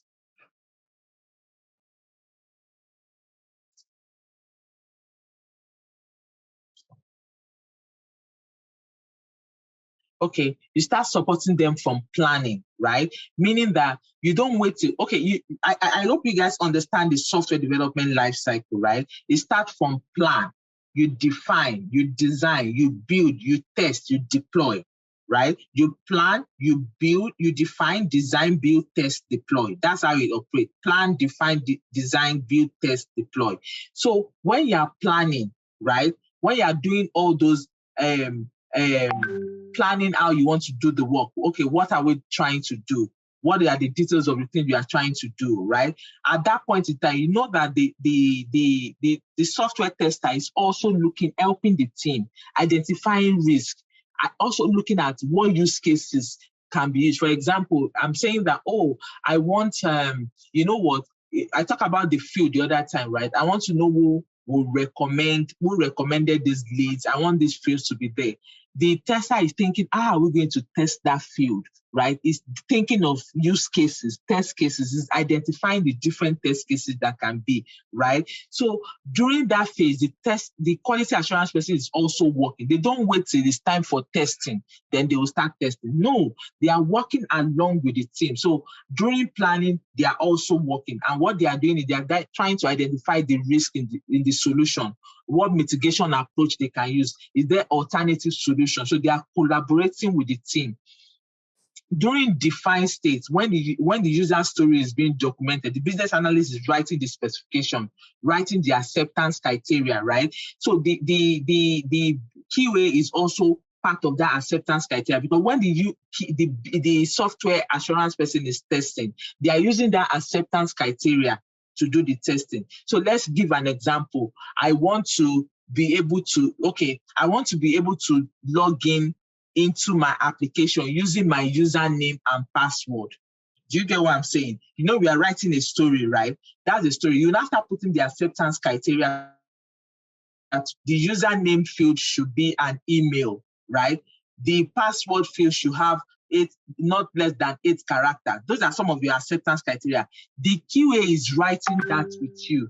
They are putting all the test strategy together during that defined space, because at the end of the day, that is what they are going to use to do their testing when they get to testing. So they have to write the details first before they can use it for testing, right? So they are deciding what is in scope and what is out of scope. So those are the things that they are focusing on during the defined stage. During design, they are now finalizing their test scenarios. These are what we are going to use for test scenario, because you can have two different kinds of testing. Either you are testing manually or automated using automations, right? I will explain that too to you.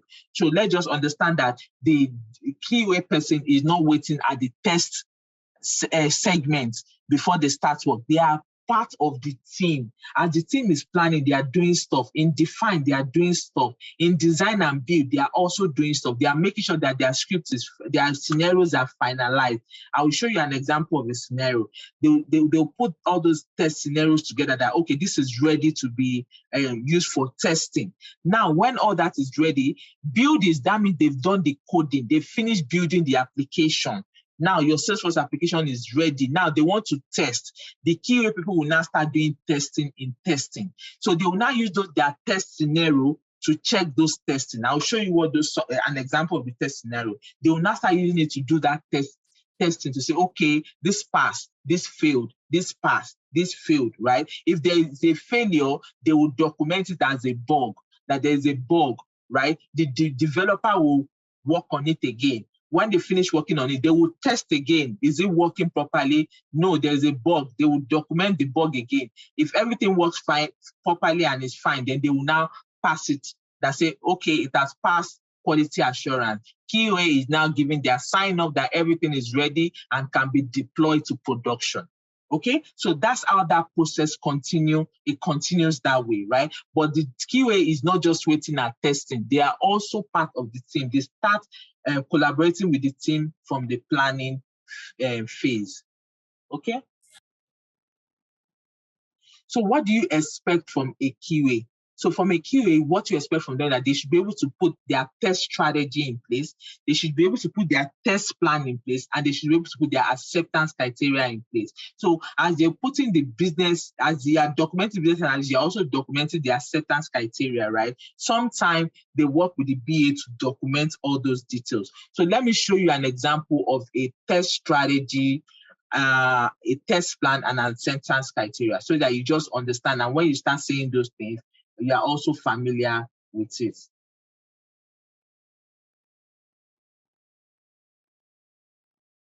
So I'll take you to my conference page.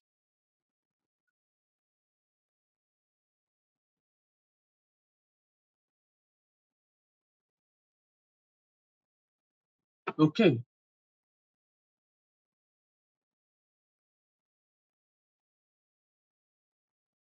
So this is what a test strategy looks like, right?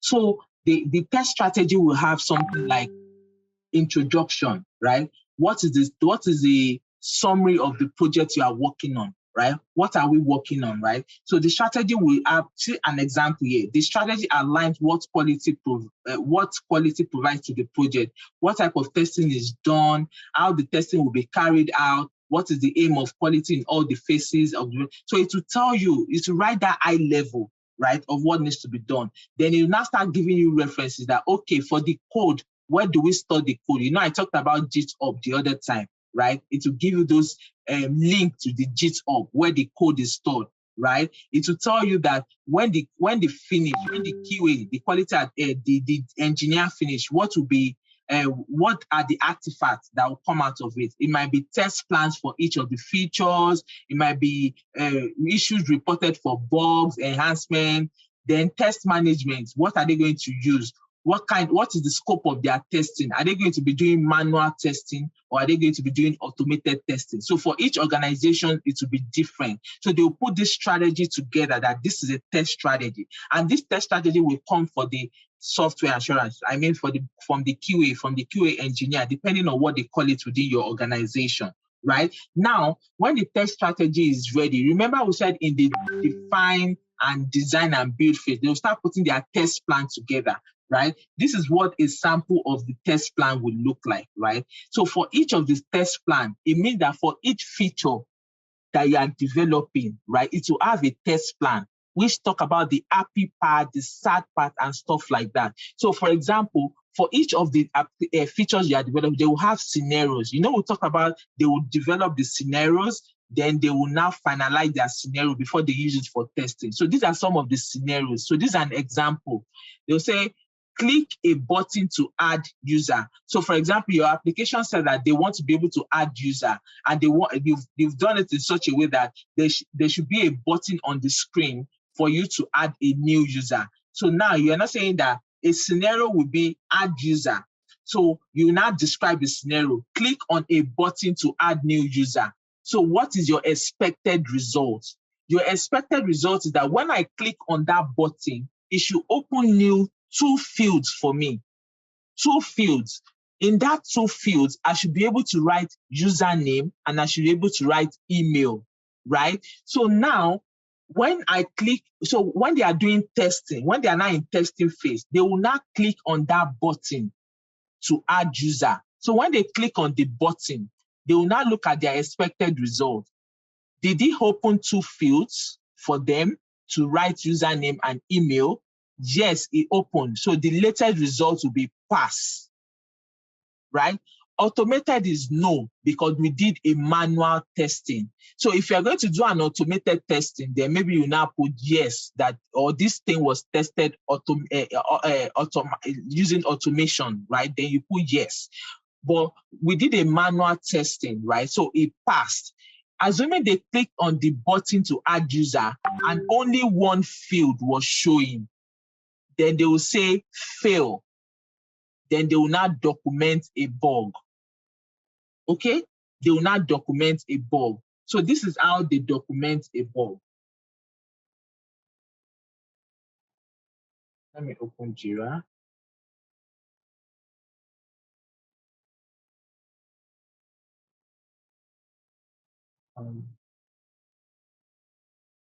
Second.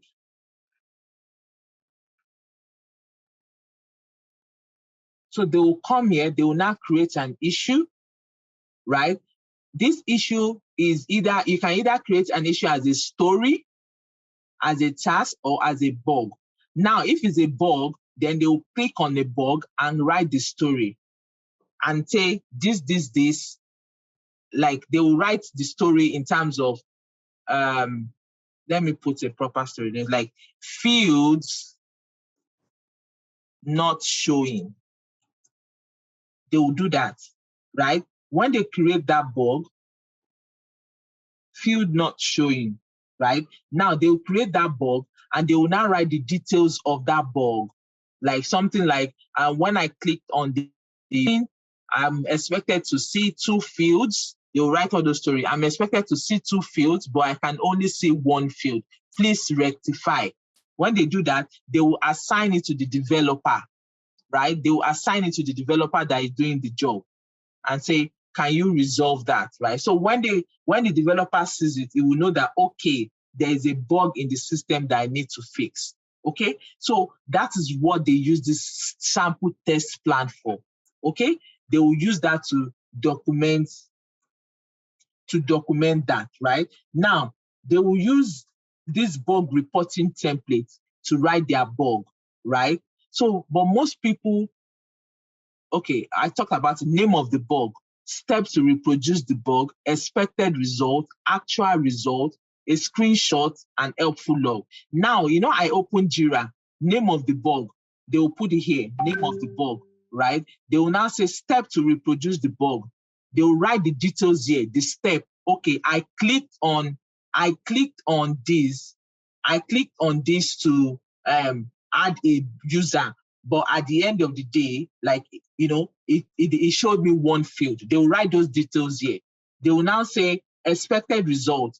I expected to see expected result. They will write it. They will click on it, bold it, underline it, do anything they want to do. They will write the details under it. I expected to see 2 fields, right? But I saw only 1 field. They will write actual result. Only 1 field was showing. Then they can put a screenshot to show that this is what actually happened. Then save it and assign it to the developer. So when the developer sees it, the developer will correct the bug. So this is what that bug reporting template looks like. And that bug reporting template, they can use Jira. Some people use Rally within their organization. Some will use GitHub, some will use Bugzilla. But most organizations use Jira because they already use Jira to track their story, right? Now, this sample test plan that I explained the other time, if you are doing Agile, they will use it in form of an acceptance criteria. So when you put your story, like, for example, this is your story now, right? Let's say, so acceptance criteria is a condition that a software product must certify to be accepted by a stakeholder. So now, this is an example of a user story, right? Or an acceptance criteria. Given this condition, let's use that example we did the other time. So given the condition that, given this, let me see, given beginner, okay, given that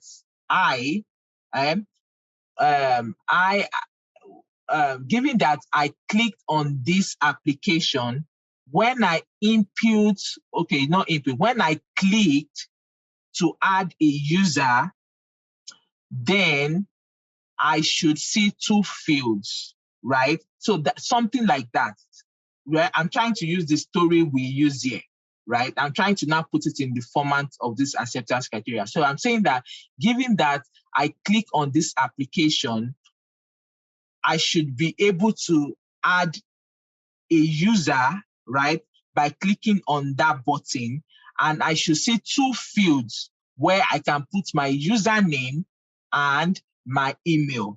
So they will write that. So when the software testing person is now checking it, it will now say, okay, it would try and perform it. If it's good, if it works, then it will say pass.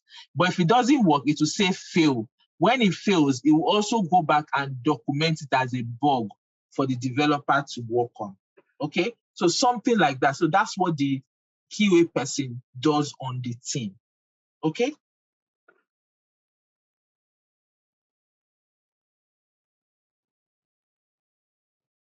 Okay, so that's what the QA person does on the team. So they develop that test strategy, they do those test plan and acceptance criteria. So in some organizations, when you are doing Agile, they'll just do the acceptance criteria. They won't need to do a test plan.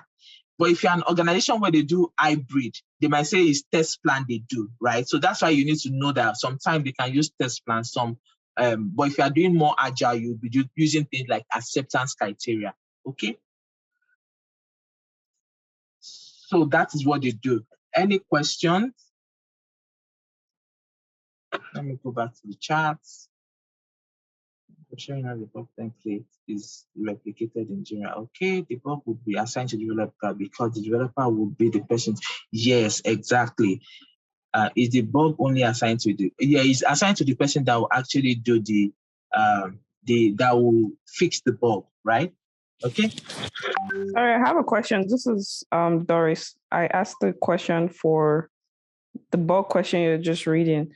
So I just asked that question because my current job, like when the QA create a bug, they always like tag me and I'm the BA. So I'm just wondering, like, why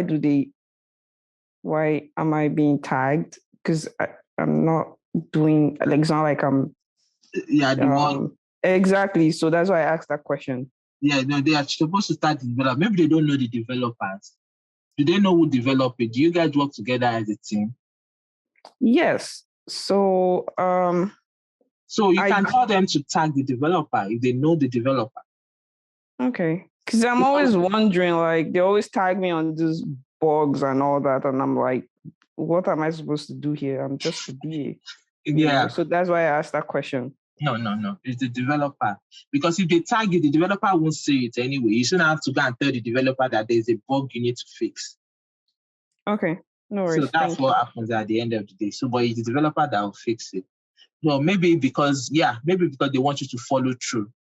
Because you are the interfacing person with the business, right? So maybe they want you to follow through. They want you to know what is happening, right?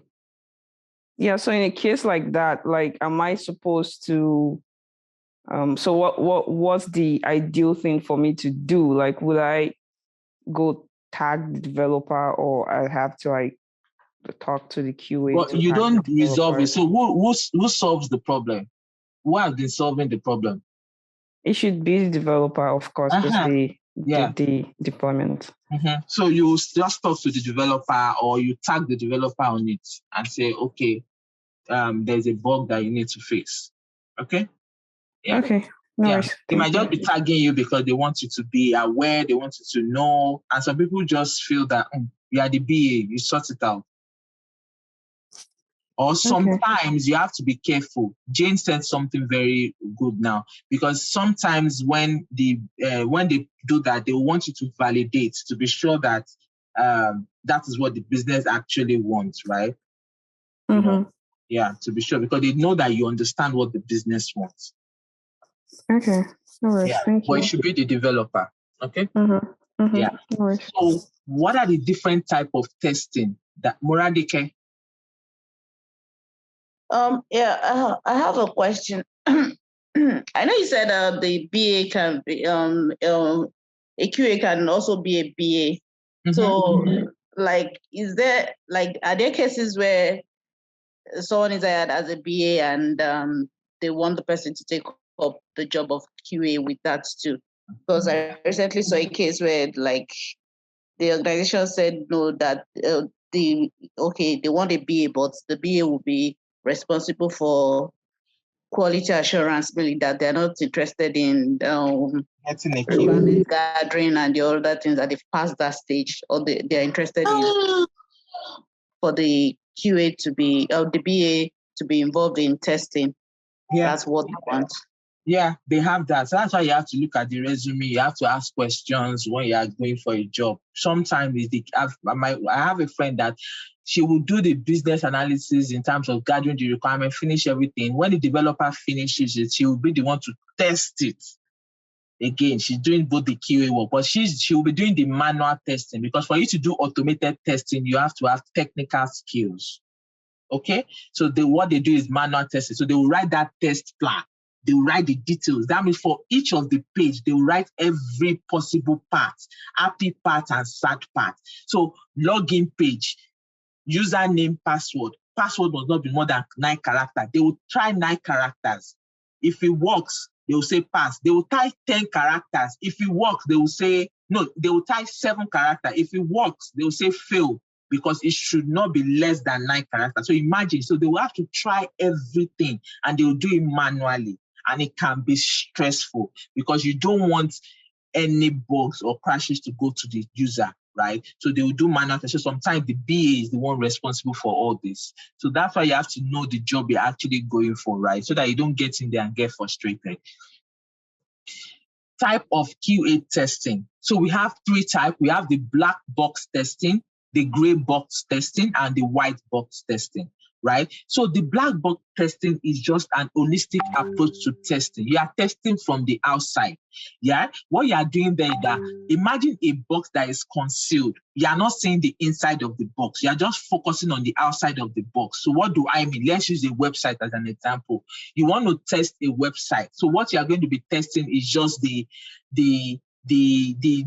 look, the outer part of the application, right? The user interface.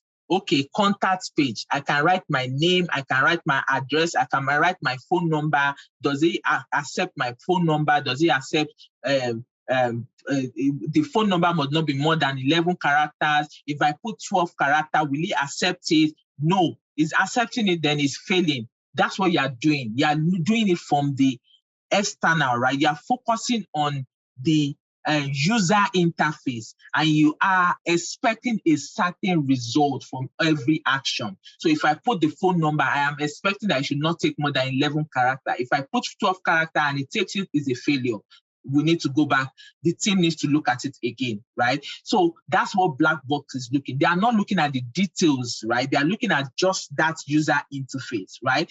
And you can do 2 ways. You can do either manual testing or UI automation testing, right? The most common one is manual testing, right? But you can do automation testing as well. Who is responsible for this? The QA engineer or the QA analyst are the ones responsible for the black box testing, right? When you are doing black box testing, what you are just trying to uncover, you are trying to uncover issues that deals with functionality, usability, right? Is it usable? Can the business use this? Is this functional? That's what you are dealing with, functional testing, usability testing, and you're focusing on the UI, the interface alone.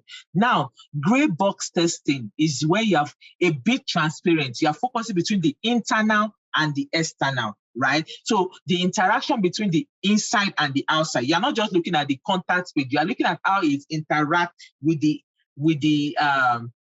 how it interacts internally as well, right? Now, it requires a deeper understanding of the application, because the kind of testing you'll be doing here are something like integration testing, right? So you're looking at the home page. How is it integrating with the when you go to the bottom of the page, you see, look at a website now. At the bottom, they will say they can put contact us. They'll put a link on the home page. But when you click on that contact us, it should take you to that contact page. How is it integrating? Those integrations, right? You are testing it.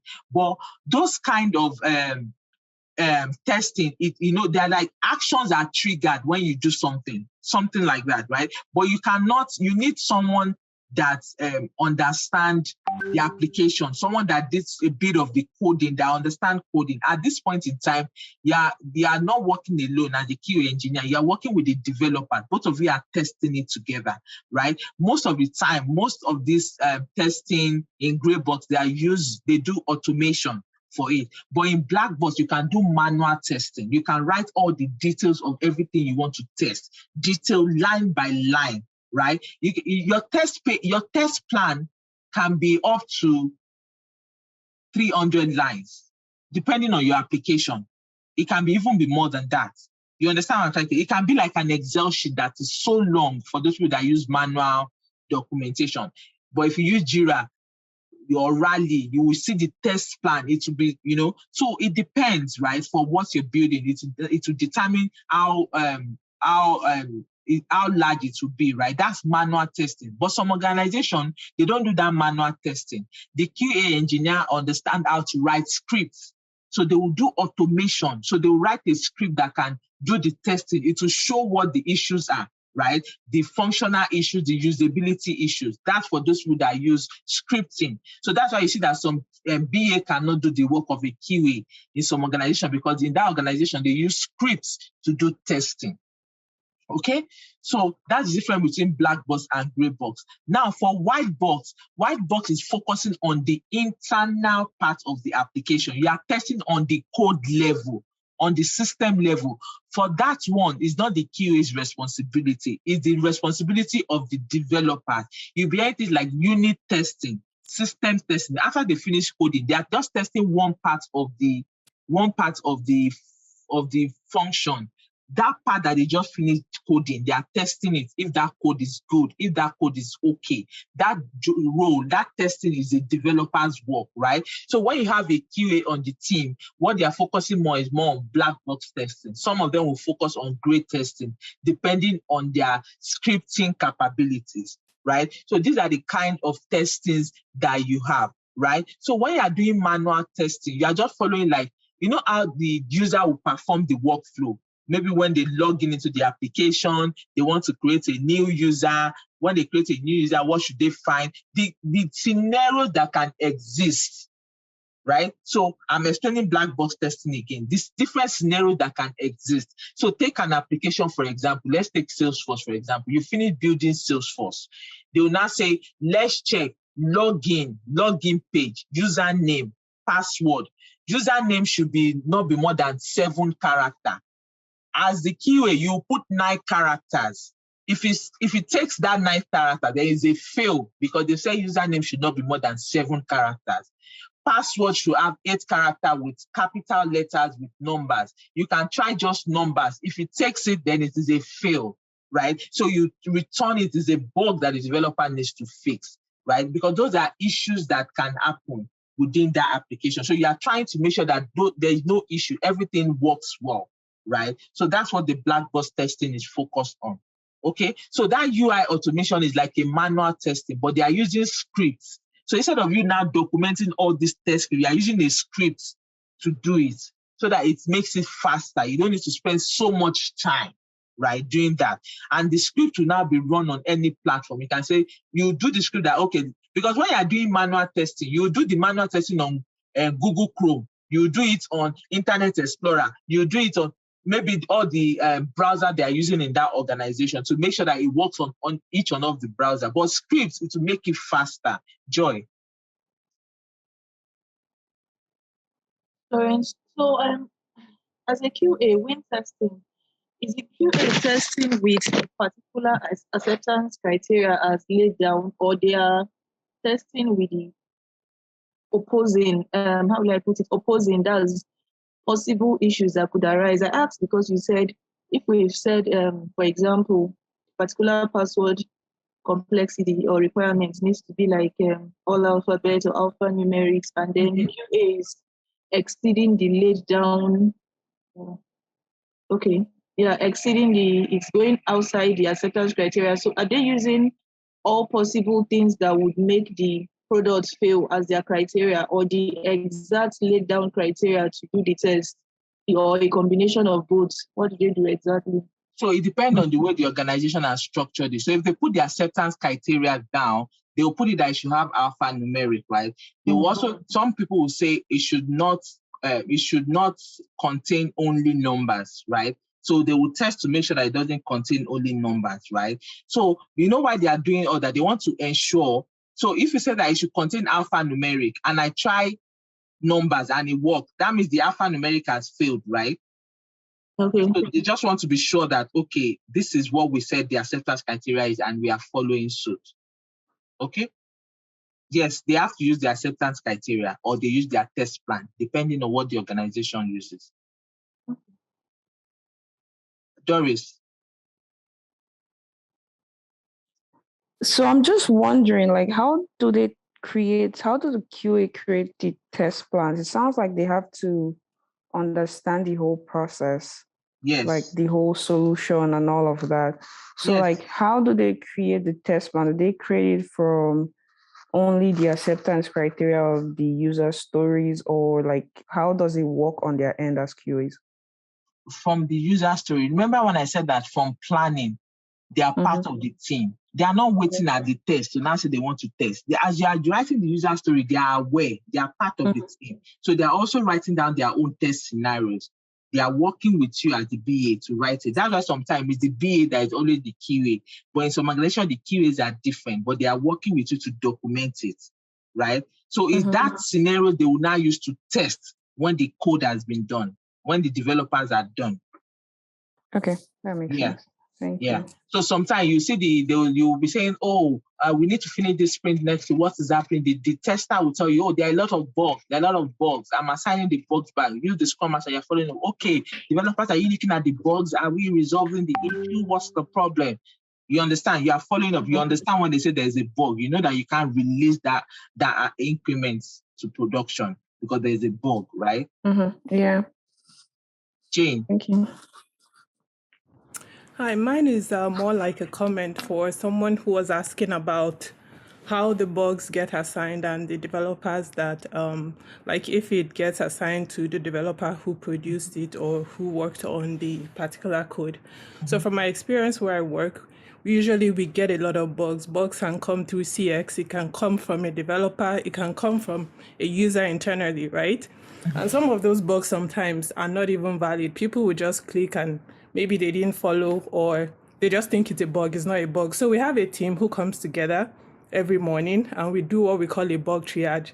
We go through all the bugs, we look at it, we determine if it's a valid bug, and then we also determine the severity, if it's something that needs urgent fixing. And then if we agree as a team, then we now move it into the sprint, and then the developer picks it up, works on it, fixes the bug, and then it gets released into production. Good. Thank you for that, Jane. So Jane sent something that is very good there. She talked about bug triage. So I don't know if I talked about that, but because I've not gotten to the bug aspect, so I didn't talk about that. So which is true, right? So they will do a triage, right? So what she just explained is what is here. They will prioritize the bug. They will identify the severity. They will want to be sure that is this actually a bug before they now say, okay, this is a bug, right? So they will now capture that bug. Then they will now, put it in Jira. Then they will now start monitoring it. They will ready for deployment. Then into progress, in progress. Then they will do another QA. Then they will now say it's done, right? So they will do that triage, right? So yes. So I just wanted to show that again. I think that was supposed to be our last slide. Talking about those bugs. Okay. So that was supposed to be the last slide. So what Jane explained is actually what happened. So thank you for that, Jane, right, for the bug one. So are you still raising your hands or done? I'm done. Erica said, if it's not a bug, what else could it be? It could just be different things. Jane, are you saying something? I said, if it's not a bug, it's a feature. That's always a funny argument we have in the team. When we say a bug is not valid, we just call it a feature, and then we close the bug and say it's as designed. So that's what happened, because sometimes some people, when they click on something and maybe something happened, it didn't come out the way they expected, and they'll say, oh, there's a problem, and they will document it. But at the end of the day, it's not an issue. It's what was expected. Okay. Any other question? It's 9 o'clock. So before we start product management on Monday, I'll talk about the bug first, the bug reporting. I've showed you already, but I'll just finalize that like in 10 minutes, finalize that that aspect before we start talking about product management. Okay. Because our time is over, this is just the last slide, but we'll talk about that on Monday. Any questions on the bugs? At least understand that we have those testing, different testing, right? So when you hear, oh, they're doing manual testing, no, we use automation testing, you automated testing, you understand what they are talking about, right? When they're talking about system testing, unit testing, you understand. There are other forms of testing, like security testing. They don't want vulnerabilities in their system. They do all that as well. Performance testing. Jane? Yes. Hello, everyone. Can you give us 5 minutes just to answer more questions? Then we'll go, okay? Jane? Oh, sorry, I don't have a question. I'll just put my hand down now. Oh, okay. Babatunde?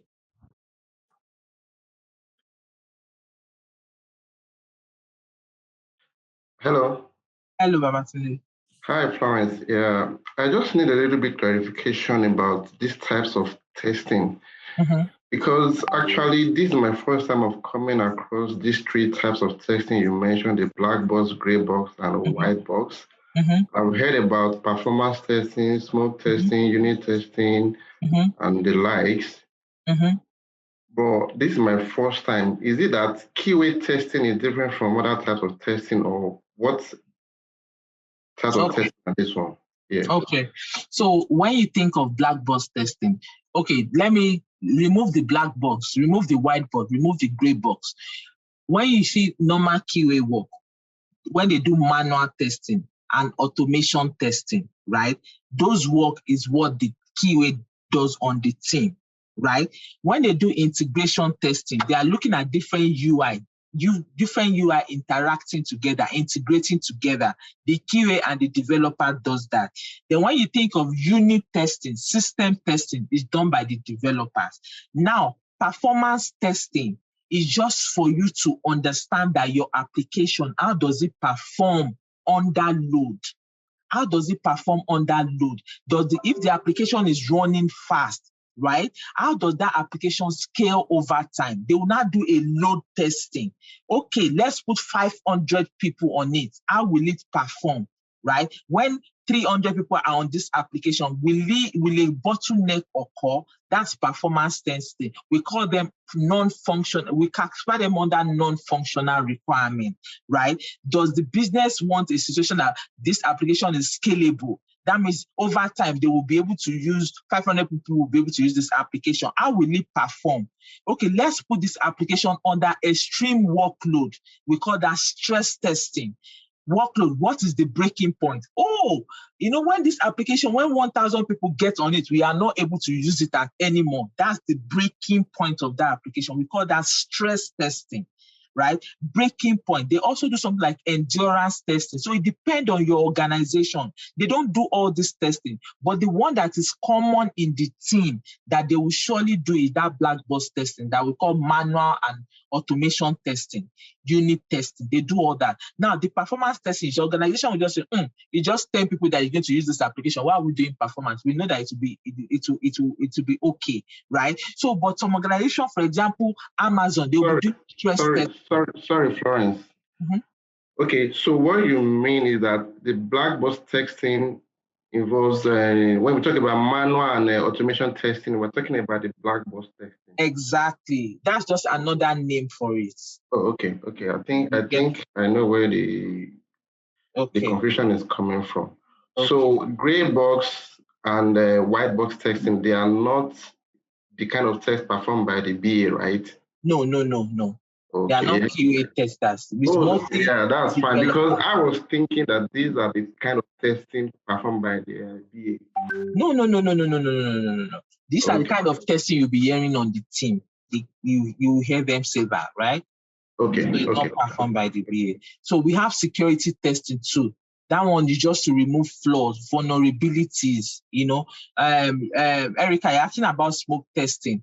It's just a process that helps to determine whether the deployed application is stable. Some organizations use that, right? So they will run it, right? Like a confidence test, something that is going into production. They will want to be sure that, okay, this new one that is deployed, is this stable? Is everything working perfectly? No vulnerabilities, right? Like a build verification testing.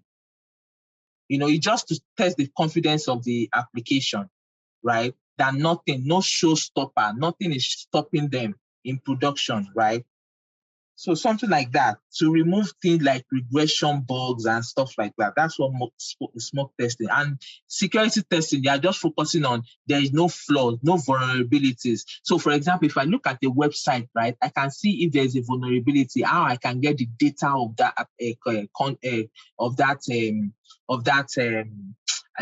application, like data of the people that work within that organization. From your website stuff, I can see all those kind of details. So they will do security tests in such a way that they will block all those things, all those flaws, all those vulnerabilities, so that it's not exposed, right? You said are bugs and defects. What's a defect? What's a defect? Doris, what's the difference? Yeah, so I see some so I'm just talking based on what I see at work, right? So I see them open some tickets for defect and a different ticket for bugs. So I'm just wondering, like, how are they really handled? Are they handled the same way? Like, are they the same thing? I would think a defect is maybe something like when you say defective part or a defective solution, like it's not working the way it's supposed to work. So I don't really know. That's why I asked that question. So I just wanted to know what it is and how it works. If it doesn't work well, it's a bug. Okay. Some people call it defect, some people call it bug. So something that is not working properly, to me, is a bug. You understand? Some organization will call it defect. Maybe they'll say part of the application. Maybe they'll say part of the application is not what is expected or something. But to me, it's all the same thing, because when we log it in Jira, we log everything under bugs. So even if I see bugs and defect, I just know that it's a bug, but you're just like using different names. Because a defect, you still have to fix it, right? Yeah. So that makes sense. Okay. I know we are out of time. So I guess we'll continue from there. On Monday, we'll first quickly do a roundup of the testing, then we'll start product management. So that I don't keep you waiting here. It's 10 minutes way out of time. Okay? Are we good? Thank you, Florence. You're welcome. Thank you, Florence. Would we get this video on the group chat? Yes. I think they should put that up, right? They will put it up. Thanks. Okay. Thank you, Florence. You're welcome. Enjoy. Have a lovely Easter break. Thank you, Florence. Thank you, Florence. Thank you. Bye-bye. Bye. Thank you. Bye. Bye-bye.